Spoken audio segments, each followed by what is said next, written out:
Sumama kayo sa akin ng mahinahon. Anong sinasabi to? At sino ka ba? Madaling tandaan. Mabanggit lang ang pangalan ni Judge Di Mayuga. Doon namatay ang pamilya ko. Ayoko nang maulit pa nangyari sa Talamban na kinakailangan pumatay pa ako.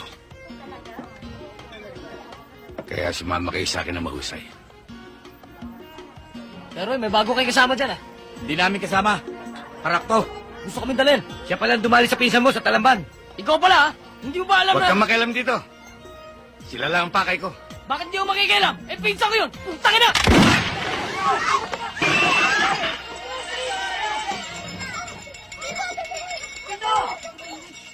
Kamusta?